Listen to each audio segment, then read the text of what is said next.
Okay, welcome back, or welcome to Ted and Yogi's Pac-12 Adventure. Ted, it feels good to say that again. It's been a minute since we've been together.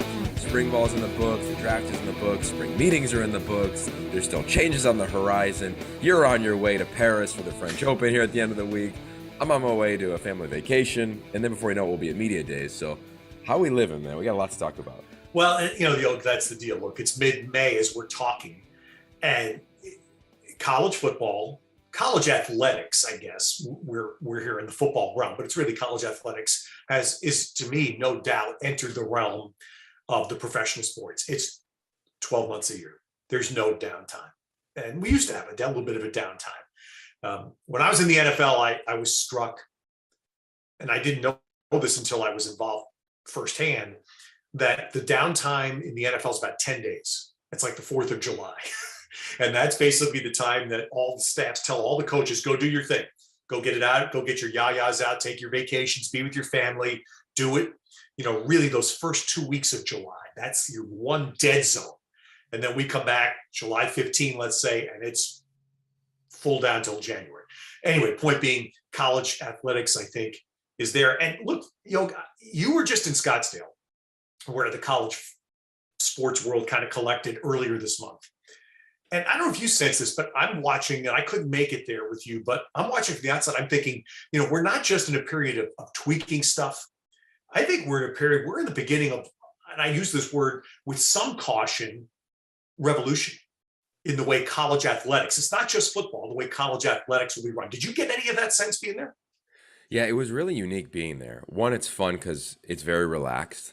But two, there's a lot going on, right? Whether you take everything on Twitter for fact, or if you talk to coaches and athletic directors and administrators and take what they say as fact.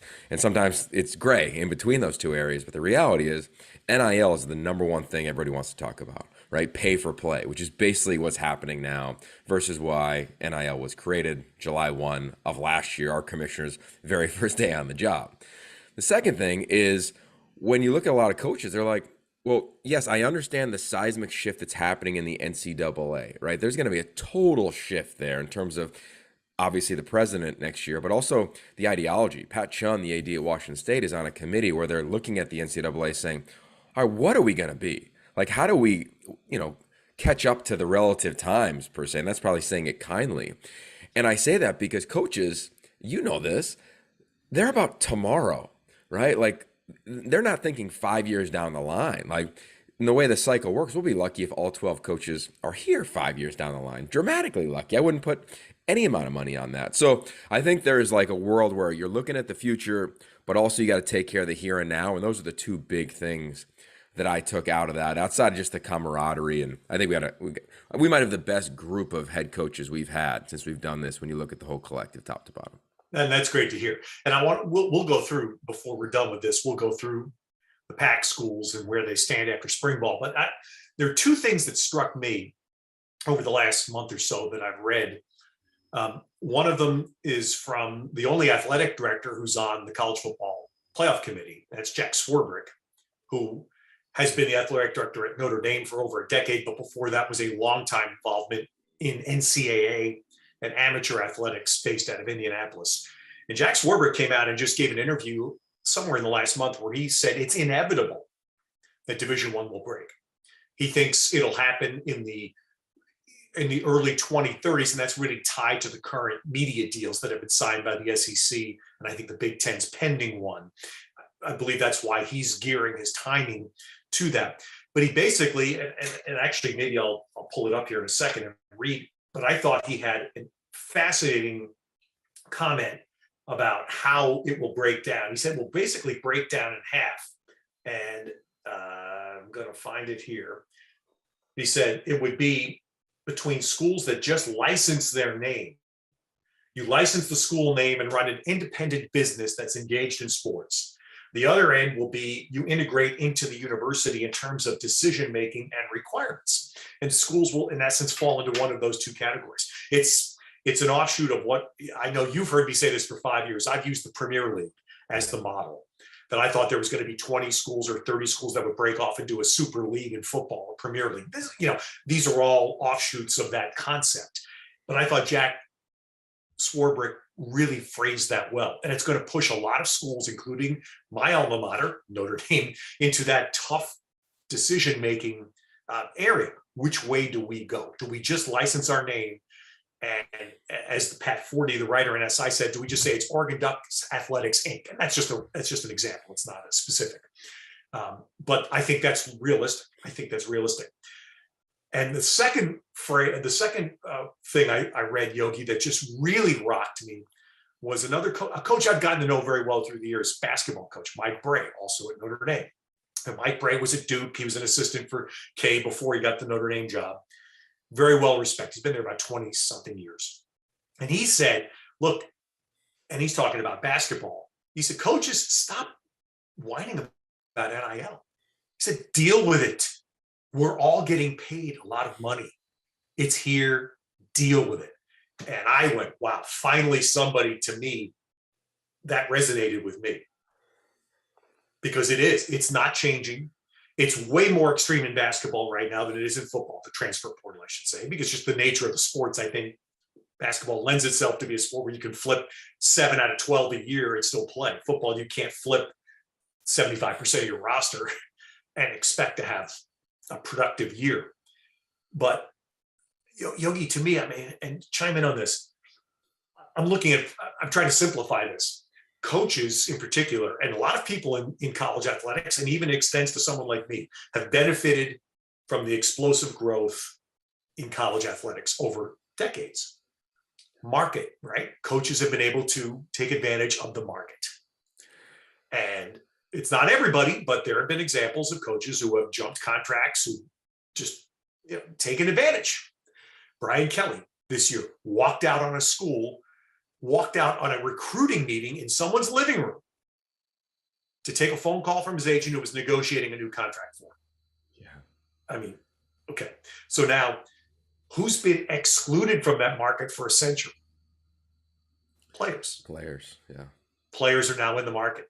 They can take advantage of the very same market forces that coaches have benefited from, that by extension, athletic directors, and even all the way trickle down to people like us in our business. Now the players can take part of it. So when Mike Bray said that to me, I went, yeah, that's it. Stop complaining about it. Deal with it. Yeah, man. You know, it was interesting. I was at the draft and I was talking to Coach Shaw. He always works for the NFL Network there.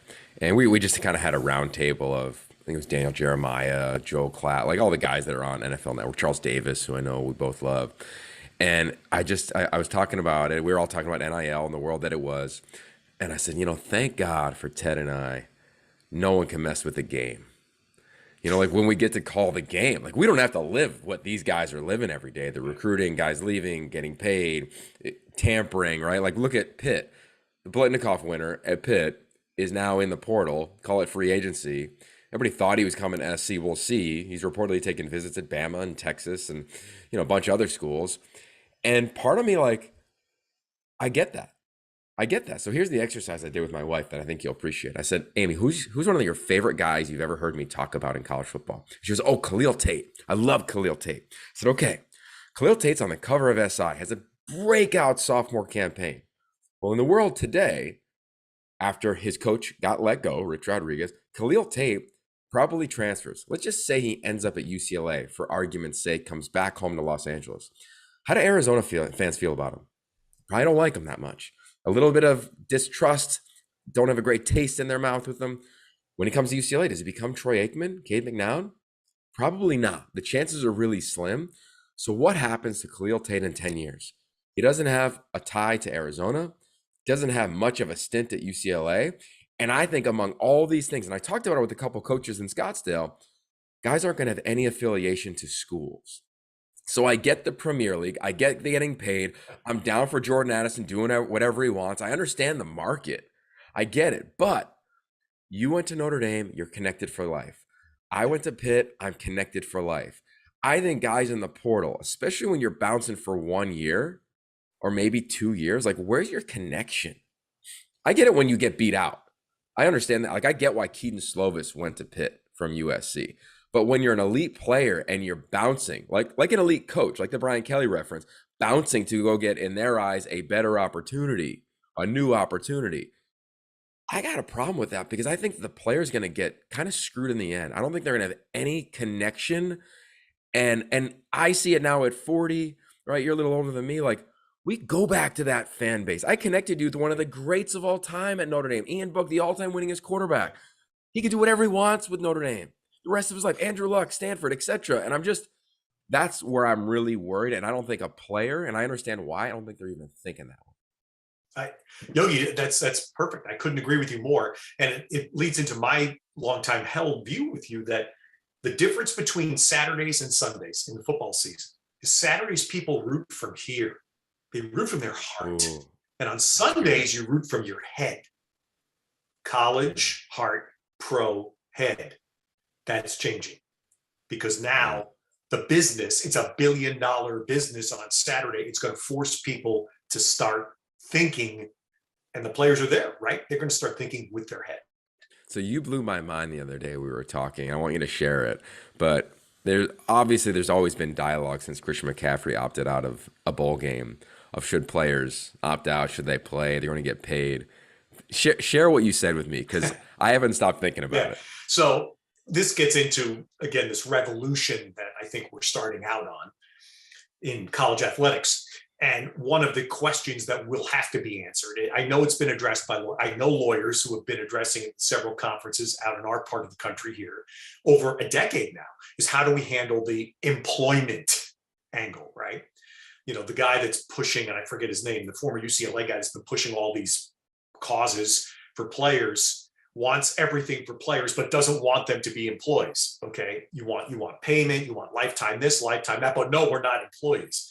Not sure that that's a realistic take. Okay, once you're an employee, what does that mean? Well, if you hire somebody to come in and work on your house, and you sign a contract with them that they're going to do this work for your home, you're going to pay them, your last payment doesn't happen until the job's finished. So if I'm now paying a player to play, which is happening, that's what NIL is doing. You're paying people to play for you. Guess what? Opt out of games? Not happening. You pay to play. And therefore, that last payment doesn't come until you play the conference championship game, or the extreme case we saw with Ohio State this year. How many Ohio State players didn't play in the Rose Bowl game? Yeah. I mean, come on. Yeah. If I'm paying, that's just me speaking now. If I'm paying, that doesn't happen. Yeah, that's going to be so interesting to watch because it's real money, right? Like, I look at the draft and I had thought, and it's important, I think, to call out when we're wrong. I thought we'd have the most players ever drafted in Pac-12 history this year, which would have been, the most is 39 in the Pac-12 era. I thought we'd get to 40, no problem. We didn't, right? We didn't get near that. What do we got? I think we had a record number of free agents, though, ended up signing, because we had so many 5th, 6th, 7th round guys that basically got passed up for other 5th, 6th, 7th round guys that also had bonus years, that also came back. So I look at like the Verone McKinleys of the world. It's a guy who was a captain, extremely marketable, the whole thing at Oregon. He would have made more money if he came back in an NIL deal and then had to make a decision to play in a bowl game. Let's just pretend it was next year, versus his free agent deal. And there's guys up and down the line that Mika Tafua, he had a chance to come on back. He decided to opt into the NFL. There's a ton of those guys that went there. So I wonder, like, are you going to be tied to playing in that bowl game? I don't know where I net out on it yet. When it's your draft year, like, I look at, like, there's a quarterback allegedly from California going to Tennessee for $8 million. Yeah. Does that include bowl games in just year 1 and year 2? Right? Like I don't know those details, but it's going to get ugly. And to your point, it's going to turn all of us into the head. So here's a little sidebar. I don't know if you do this or did this when you called pro games. I did a stint with the AAF league. So I went down there and I think I did like 3 or 4 games in a day. It was just kind of like, just go, right? It was preseason games. And it was kind of fun for me to call those games because it was professional, in quotes. So I could come down a little harder on guys. And I kind of enjoyed it every once in a while, like, got to make that play or whatever it was. Whereas in college, maybe we've done this for a long enough time where I'm not that guy.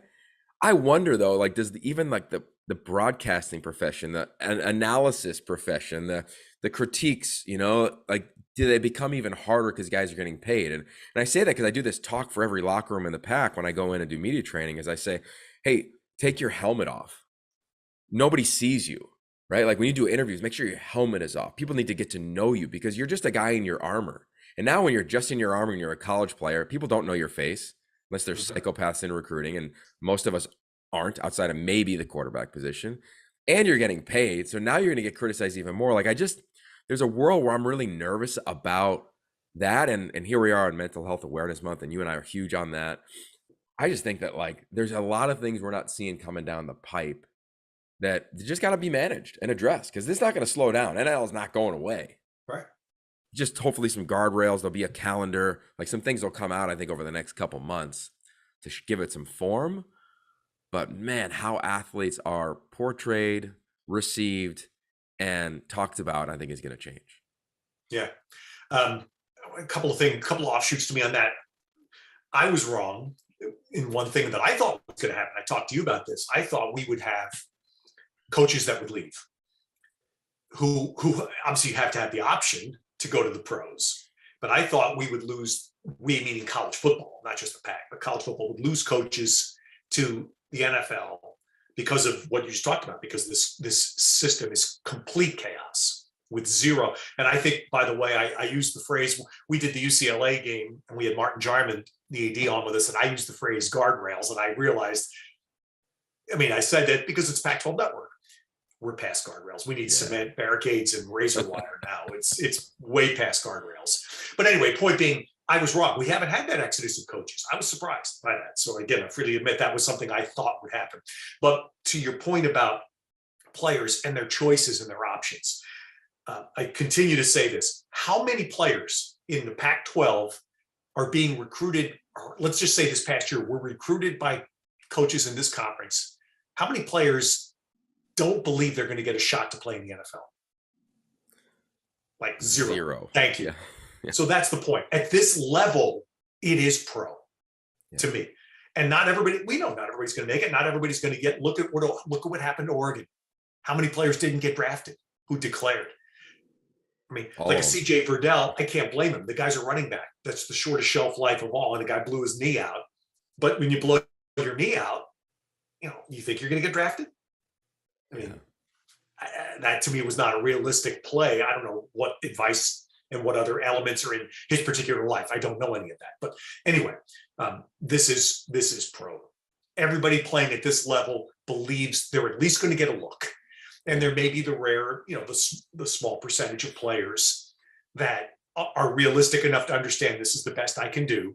And I'm loving playing Pac-12 football, but I'm going to prepare for my life after, right? There will be a small percentage of player like that, but I think it's small. So how about this, on that note of being a pro? I think it's been interesting talking to coaches, and we hit the tour in the spring. In past years, because remember, May 1st, those listening, of this past year was like the portal deadline. We'll see if that calendar changes over the course of the next couple of weeks and couple of months. If there's some, to Ted's point, some cement guardrails here, blockades. Coaches often talk to players at the end of the spring, kind of, hey, State of the Union, where do you sit? Well, now I think it's way more blunt than it's ever been. Hey, Ted, I love you at wideout for us, but you're really not going to play here. So if I were you, you could stay, but you're probably not going to have a spot. Now, you're seeing a mass exodus to the portal. What used to happen, especially in the Southeastern Conference, they would have that conversation with a player, and they would put that player on a medical. And he just would still have his financial aid and scholarship. He just wouldn't play. He could still eat with the team, but he wasn't really around. Now it's way more blunt. It's way more direct of like, Ted, you're a good dude, but you're probably not going to play here. Yeah. And then Ted just bounces, right? It's just that fluidity of being a professional. Now, mind you, I think it was 4 years ago, our former commissioner, Larry Scott, was the first Power 5 commissioner to set the rule in. You get a scholarship for your entire career. Yeah. It used to be renewed annually. So it's just a weird, think of that conversation. Yeah, you got it for 4 years, but really at the end of every year, it's a dramatic assessment of what are our needs. Look at USC. Lincoln Riley told to us when he came on of, hey man, I'm going to flip over this roster. Nobody thought it was what it's become in terms of that type of flip, but that's the reality, man. And so as you're saying that, Yogi, I'm sitting here thinking, so you can't have both things, right? We can't have guaranteed 4-year scholarship, but a kid can transfer any day of the year. That I doesn't don't work. think so. So I I'm don't saying, think so so. if well, I think sensible people recognize where the pendulum has swung, and that we hope there will be a return to a middle ground that works for everybody. It doesn't restrict players' rights, allows players to enjoy market forces, yet keep some sanity to the competitive structure. And that's the point we're making here, is that without that, I think that's where the sport gets damaged. If we don't have something that retains the competitive structure. And I know that's, even though I've had disagreements with coaches in the past about this in private conversations, I understand where they're coming from. They're coming from the competitive nature of the sport. I've told the story before, but this was a basketball story. Bo Ryan was a very successful basketball coach at Wisconsin. And this is probably 7-8 years ago, the NCAA tournament during an off day, and I'd have the access to him. And we get into a pretty emotional debate, or at least I thought it was emotional, about the graduate transfer. The graduate transfer was just starting at the time. And Bo Ryan was adamantly against that. And I'm sitting there going, okay, I've made some money in my career off this facade in college athletics of the student athlete. So if the student athlete lives up to the first part of that word, the student, and gets a degree, how do we deny them the chance to further being an athlete? I don't understand that. And he was just dismissive of that. And I understood from the standpoint where it was coming from. He was coming from the competitive nature of a coach trying to formulate a program and a roster. I didn't agree at all with his stance, but I understood the root of it. And that's where I'm saying, I think that part that's gone right now. And we need to come back to some middle ground, some sensible middle ground for that. So last one on this, because we got a ton to talk about, but I was talking to a coach in our league, and I think this gets no play. And I'd be curious your take. College football is big business. Ultimately, college football is the developmental league for the NFL. And the NFL has no affiliation with college other than setting rules when guys are able to get drafted. And I say that because, like, where's some support from the NFL? Like, why don't we just call it out versus the XFL as a developmental league that has ties to the NFL? Like, I think there's a world where it's like, hey, big NFL, let's actually connect to college, right? Whether it's financial literacy, whether it's like whatever, like every kid wants to get to that level. It is the JVs to the varsity, if you want to give it that example. And I never heard that. And a head coach told me that. And I was like, that's a really good point. Yeah. No support. Absolutely. I actually was this past weekend with someone who ran a very successful businessman who's involved with a company that is run by A. McCaffrey, one of the cousins of Christian. And they provide an awful lot of informative online programs. We've dealt with them before because they're in the college world. They're heavily slanted towards the gambling impact. But with the NFL, the reason they're making, the NFL's paid them money, substantial amount, to provide these online forums to send to colleges to prepare the potential players in these Power 5 schools for what's happening in the NFL. That's smart. Next thing that has to happen to me, and I was talking about this with this friend of mine over the weekend. Look at the NBA. The NBA has hurt college basketball by the NBA restricting its entry into the league after Spencer Haywood went to court 50 years ago to win this right. Maurice Claret's case in football, somehow some judge screwed it up. And now in basketball, they say, listen, you have to wait a year. Okay, that's created the one and done, which to me has been destructive to college basketball. But the NBA at least started a G League. Yeah. They started a G League. It's their own developmental league. And now you have an option. Kid, you want to go to college for a year and deal with academics and stuff, fine. Come play in the G League. The NFL needs to do the same thing. And the spring football stuff has tried 30 different versions of it. I was involved in one 30 years ago. None of it flies. The NFL needs to, which prints money, by the way, in the league, needs to have a G League, quote unquote, in the fall that plays on Tuesday nights in the fall. And if you need a player, you're an NFL team and you have a player, and you can go to the NFL G League, so to speak, and bring a guy up. And he may not be able to play that first week because he just played on Tuesday, but he has a week to get into your camp, get into your playbook, get into your rooms, blah, blah, blah. That to me, Amen. I just, for the life of me, the NFL, at some point you make so much money, have a G League. Yeah. Yeah. Just a side note on that. I don't even know if it's came out yet, but because I don't read everything on the NFL, but I think the NFL owners just turned down adding one more player to the practice squad, which was like $8,000 a week. Right. So who knows if where they want to spend their money.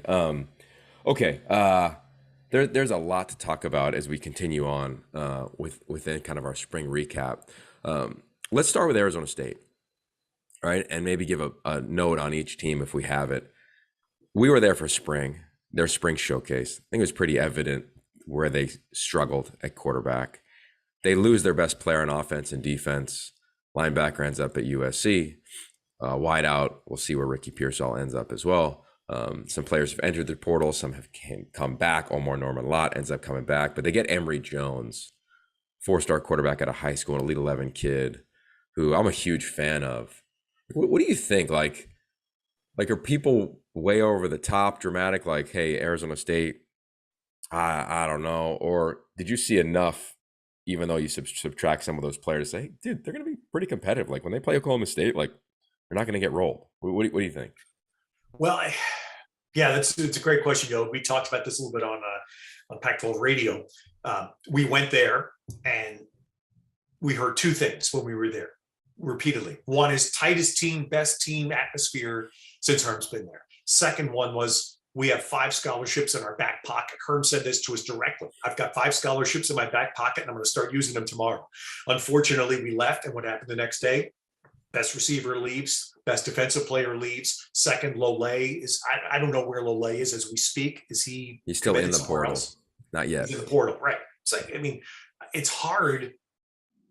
I just don't know how you have optimism about that. I don't know. I mean, yes, Emory Jones went. They needed a quarterback. You knew that. But man, what else is there? I know there's still some talent players there. There's no question. I'm not suggesting that's an 0-12. That's not the point. But what's been a 7-8 win team right now, I'm not sure you can see that. Yeah. Just quick on that one as a follow-up. I am really intrigued to watch this team because I think of all the coaches in this league, Herm has a chance to be exceptional at bringing people together that had not spent a lot of time together, right? Just being in the pros, his personality. So I think he'll have this team ready. I think having talked to some guys that are still there, what they went through last year was so hard, even though they were all like, hey, block out the noise. But I think it gave them kind of gave them a rep at going at something like this. And also on the portal, I think we are in a world where there's a little bit of a copycat element going on. Hey, let me test out the waters. Let me test out the waters. Let me test out the waters. I've talked to head coaches in this league about that who've lost starters and captains on their team because they're like, well, I got to go try to get mine. I want to see what it's like. So I think it's going to be shaky for them, but I can't wait to see that week 2 game, Oklahoma State. They'll have an extra couple days. I think that'll be a real fun opportunity for that program to kind of go on the road. And you know, as spring ended, I kind of do like my list of like, who am I most interested to go see? Like, they're not number 1 for me, but they're in the top 4 or 5 teams that I want to go see what it's like. You know, I'm sure we'll have them early on in the year, which leads to my second thing. I've been thinking about this a ton. Okay, the portal. We get USC and Oregon. Like, they've got the resources to throw down, right? We've seen them get players. Jacoby Covington, a corner from UW, just went to SC this morning. Who knows if they get Jordan Addison. Oregon has thrived in the portal as well. Like, the NIL collective that they both, well, that Oregon has and has announced. SC has not really come out and said what they are doing or what they have. But we know that they're well positioned in the arms race of college football. So I look at it and I say, well, you know what? Stanford, Cal, Oregon State, and Washington State, are they the 4 healthiest jobs to be at?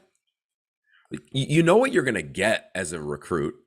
You know what you can offer in the NIL game. You don't have nothing. You don't have everything. It's kind of a culture fit. Like, I wonder for the coaches there, and I've asked some of them of like, hey, what do you think of this theory? I just think they're like really healthy places to get 7, 8, maybe take a run at 9, 10 wins a year. But they're not going to see players get poached dramatically because they've got either a really cool culture, they found guys that want to stay and develop, or they've got the academic side. Now, we lost we saw two guys leave Stanford without getting a degree. I was just going to say Stanford got hurt badly, right? But did they?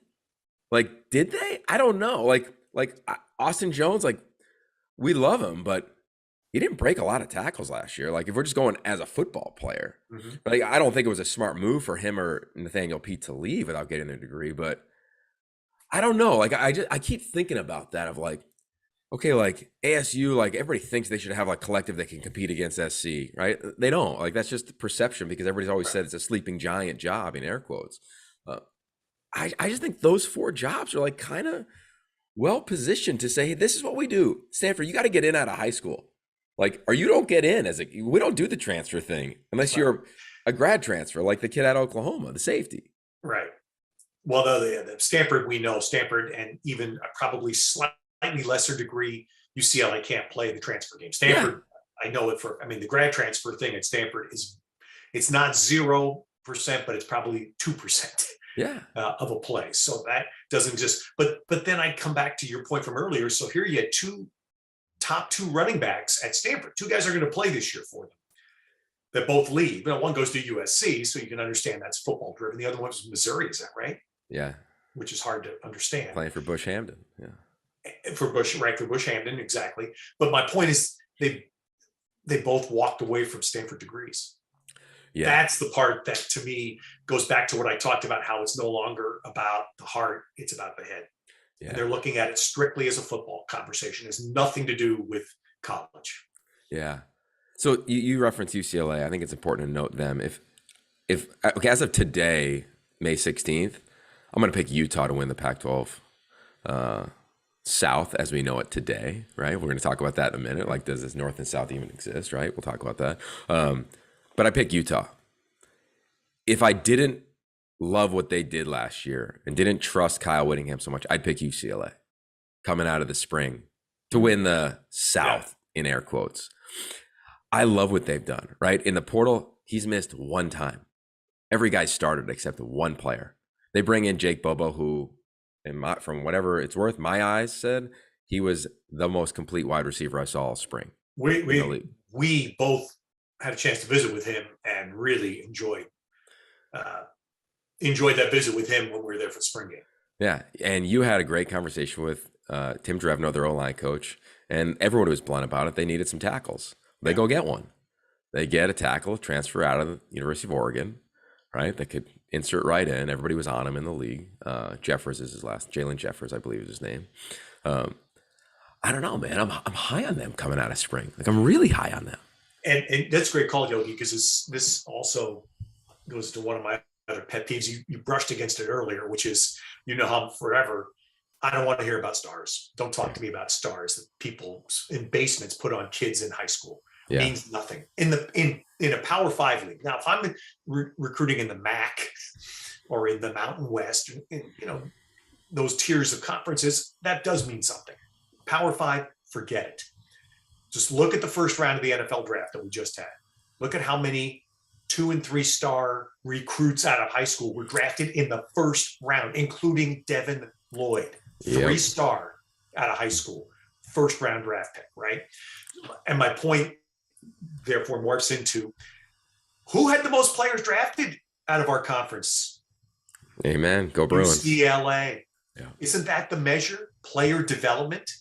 Right. Yeah. For all the conversation about Chip and what Chip chooses to do, how he chooses to recruit, blah, blah, blah. Who had the most players drafted? How about that? In LA. Sure. Yeah. I'm with you. Okay. So we love them.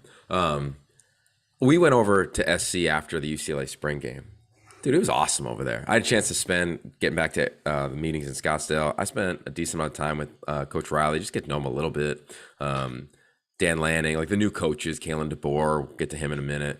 But I really like what SC's done in terms of like they've upgraded their roster. Like I've got a document that I just put together. I'll send it to you of like my top players on every team. I just got bored the other day and started doing it. And Caleb Williams, Travis Dye, Terrell Bynum, Brendan Rice, CJ Williams, Mario Williams. None of them were on the team last year, right? Mario Height, Mekhi Blackman, Shane Lee. There's a bunch of guys, and I just look at it and I say, oh, they're going to be dangerous. Now, Lincoln Riley's GM of the year. He won free agency. I mean, Totally, really. yeah. Him and Lane back and forth on Twitter talking about that. Yeah. But to that point, one of our good friends, Chris Peterson, I was talking to the other day, and he said, at the end of the day, culture and camaraderie still wins. And he told me this the day he got hired. I flew up to Seattle. I did the interview on the Pac-12 networks, and I said, "How long does it take to install a culture?" And he didn't blink. He goes, 18 months. Hmm. So I say that where like Lincoln Riley hasn't even been there 8 months yet. It's going to take a little while, I think, for all that to meld. So my takeaway from watching them in the spring and being around them a little bit is when they play Notre Dame at the end of the year, to me, that's the catalyst. Like, I think that's what launches SC into like what everybody wants, SC, right? From old. And I just think it's going to take a little time. They got to go to Utah. Their schedule, it's set up nicely. I think to get 8, maybe 10, maybe get crazy and get more than that. But their defense still has to improve. They added a player, as I referenced earlier today, but it's really the front seven. And they'll be fine. They'll play hard and they'll be talented. But I just look at them and I see the build happening, man. Like, it is coming. I think it's still Utah's league. But, man, coming out of spring into this portal world, into camp, that I see them kind of taking off, man. It's not their time yet. I'm not ready to go there yet.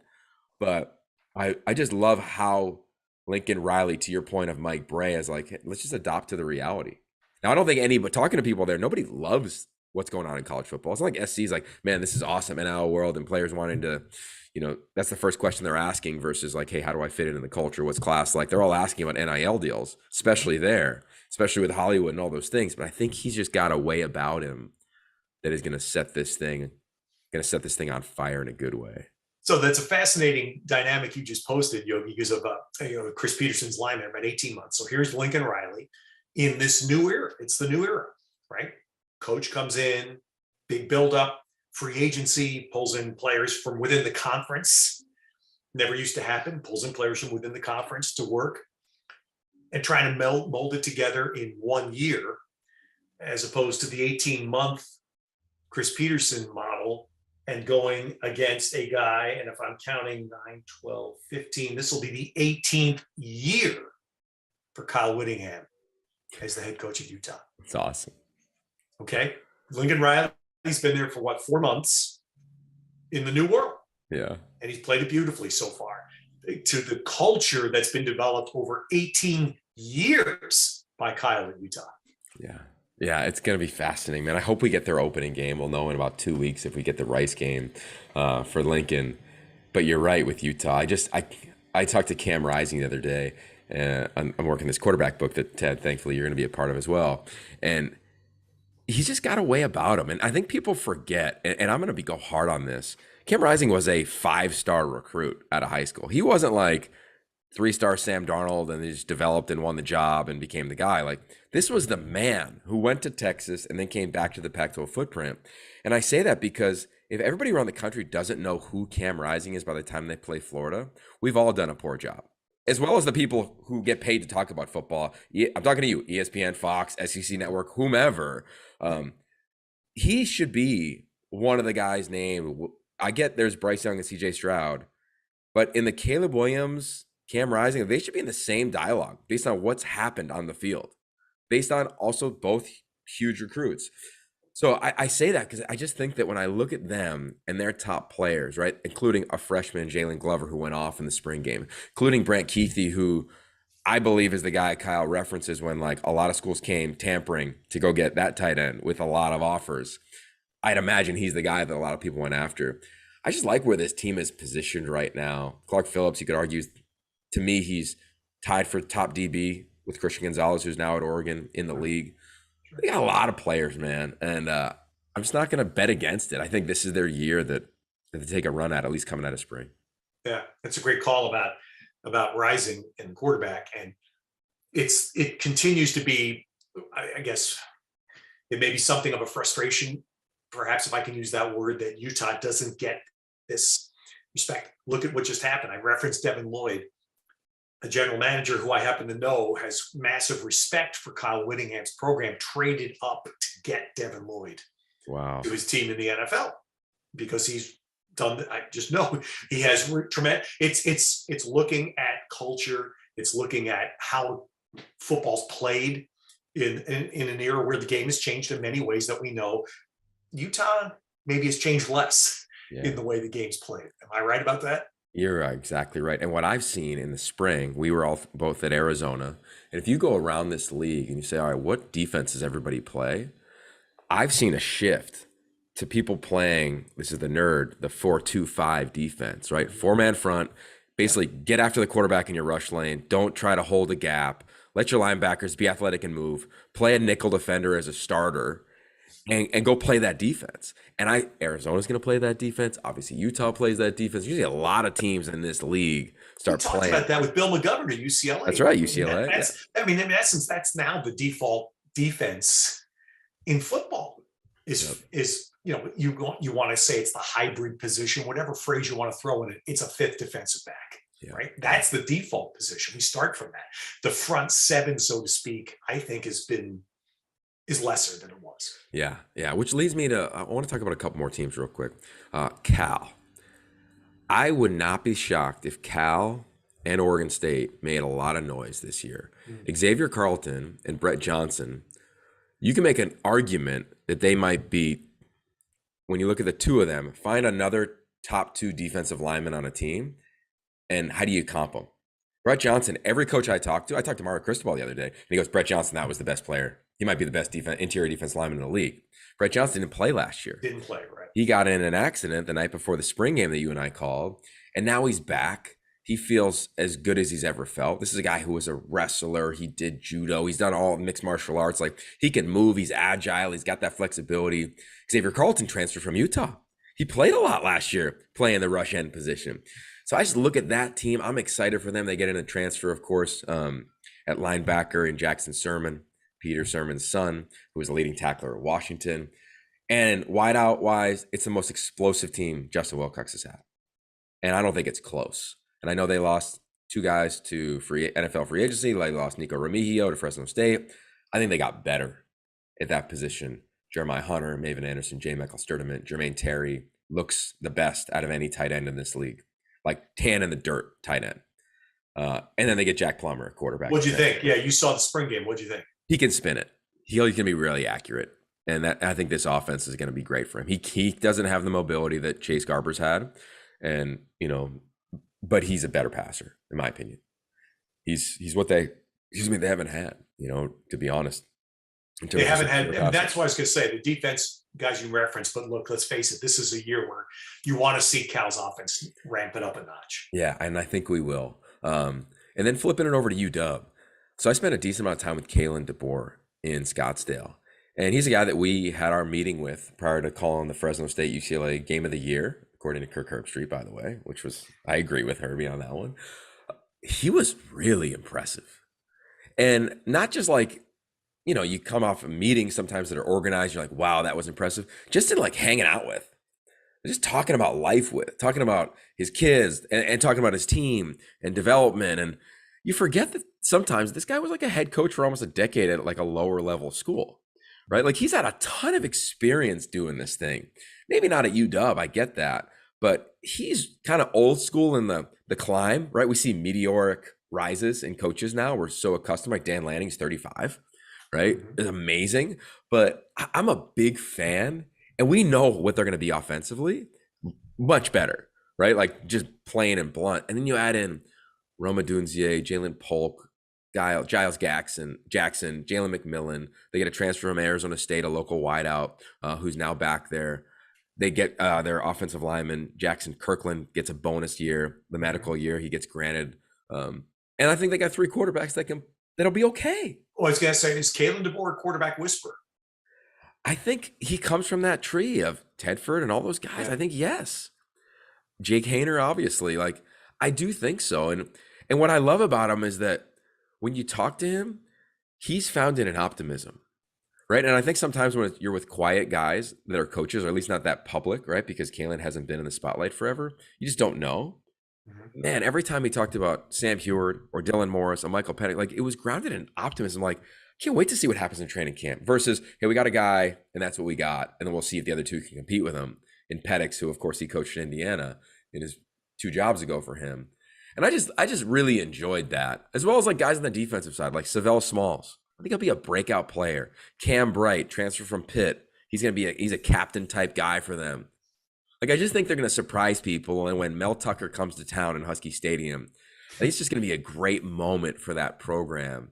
I hope I hope they get the win. But anyway, I wanted to share with that about UW, because It's good. he doesn't get a lot of play, So let me take that and ask you a question. We talked a lot. I was beating this one into the ground last year, as you know. Have your quarterback ready. Yeah. Have your quarterback position ready. Because right now, as we've learned painfully, you get really hurt if you don't win in September. And that happened to several schools in the conference last year. The quarterback job wasn't ready week one. Yeah, and it was brutal. And then lastly, because I went to Pullman, Cam Ward is on the If Factory this week. I think he's ready.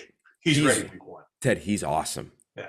He is awesome. I got to sit in the film room with he and Eric Morris, his former head coach at Incarnate Word and now the OC, and break down old film and new film. So I get to watch him learn. I get to sit in meetings and listen to him ask questions.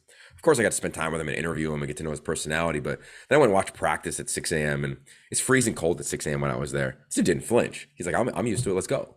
Right? Those are the questions you ask about having a win in November or when it's a little chilly on the Palouse.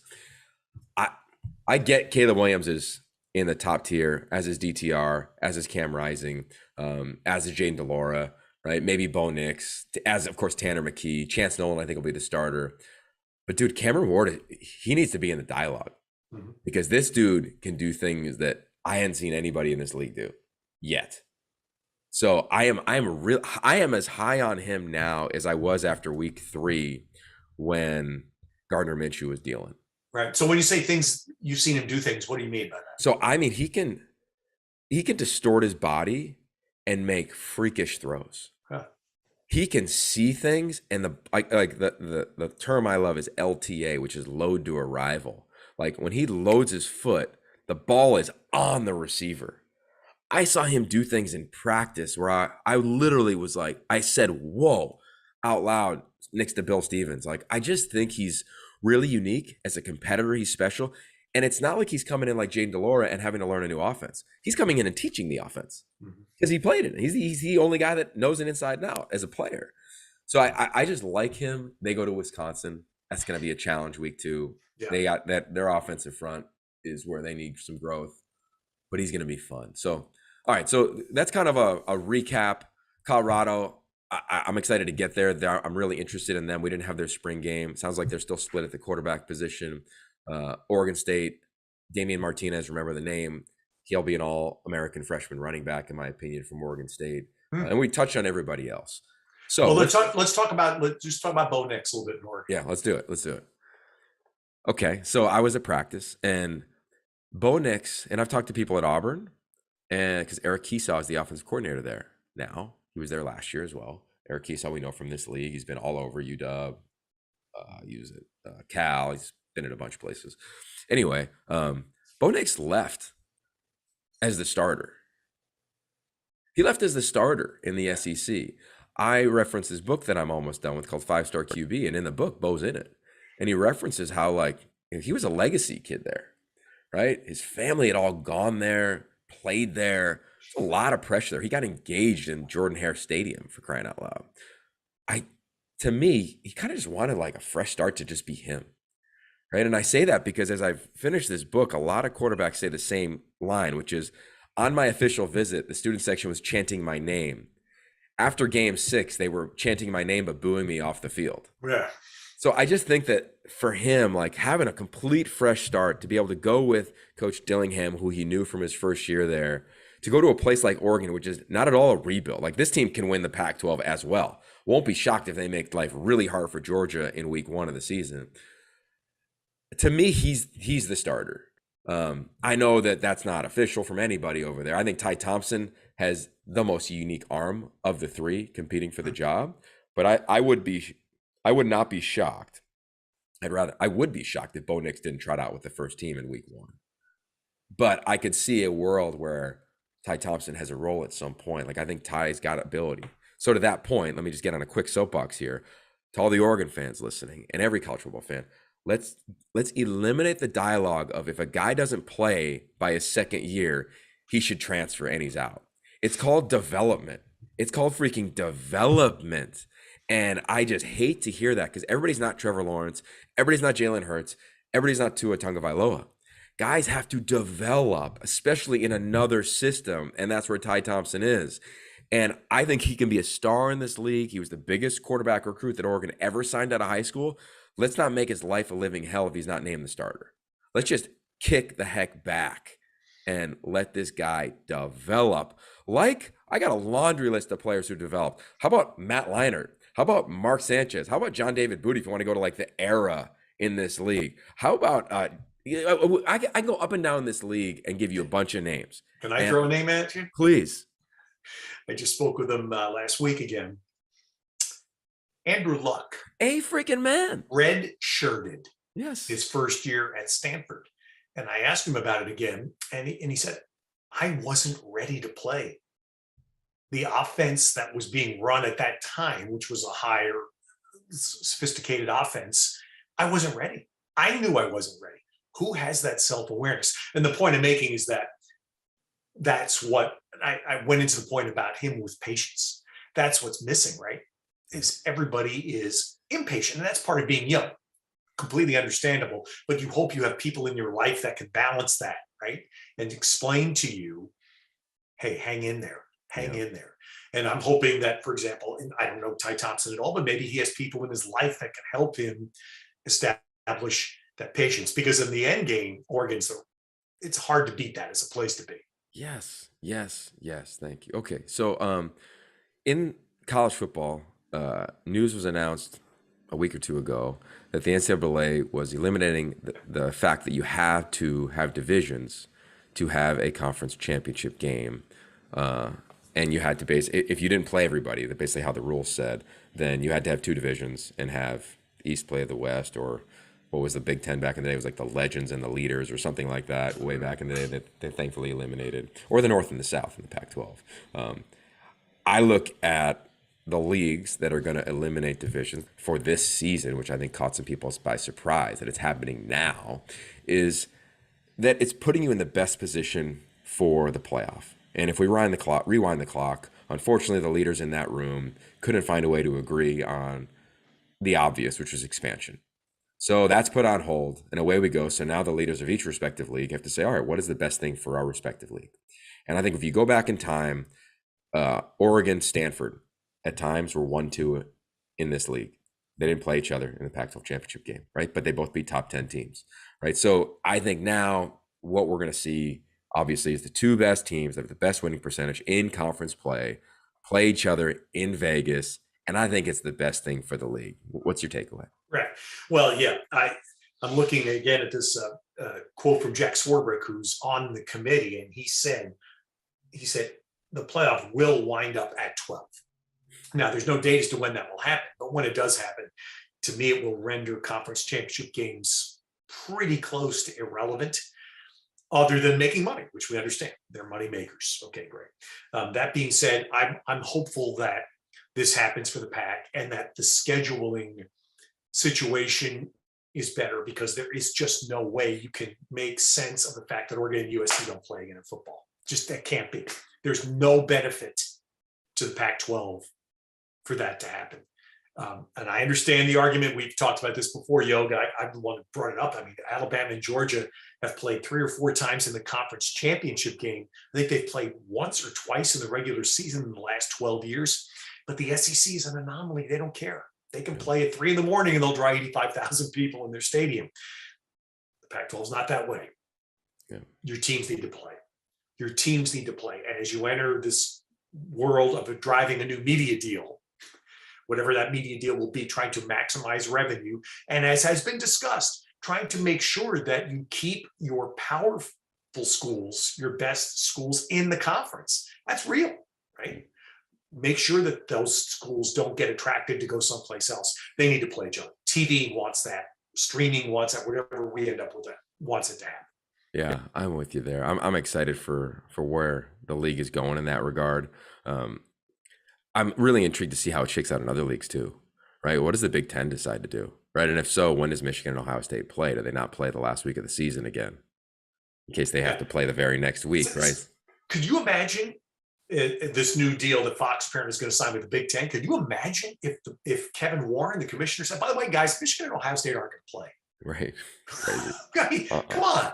Oregon and USC have to play. So off the soapbox. Yeah, no, I'm with you. And it's so weird this year too, because of the COVID year, it basically pushed the schedule. So there's this 2-year cycle of teams not playing each other, SC UW, SC Oregon. For whatever reason, that was their 2 that they missed every 2 years. And it's almost like we didn't even acknowledge it. At least it wasn't a big thing for us, I don't think, a couple years ago. But because of 2020, of course, they played in the Pac-12 title, but it was a funky year. And then last year, and then this year, it feels like they haven't played each other with any buildup in forever. So I'm with you on that.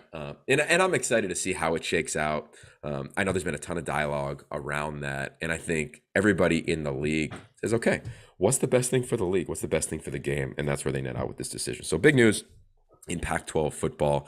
And we got you covered here on Pac-12 football. Ted, you're heading to Paris for the French Open, man. Yeah, weep not for me. 25th time. Wow. Amazing. Never thought that would happen. So amazing. Still one of my favorite memories in my life was when Zane, who was 3 at the time, Amy and I went to Paris. You got us tickets. We turned around. We saw you in the booth. And anybody who's been to a tennis match knows that you have to stay silent. Well, there was this 3-year-old who kept hitting the chair and knocking on it during points. And we got a couple laughs in the beginning, and then we got a couple stares. And we were like, okay. I think we lasted like one game, and then we just hung out throughout the entire amazing area that they have the tournament at. So thanks for that. Good memory. Well, then you have your family trip, and man, like you said, by the time this all gets done, it'll be July, and we'll be starting to think about gearing it up. Let's go, baby. From you. And by the way, when you said the TV schedule, everybody's waiting for that to come out, because then you'd find out, at least to start the year, the September games, when they're going to be played. Kickoffs and things like that, which are vital for fans to understand. So when's that coming out?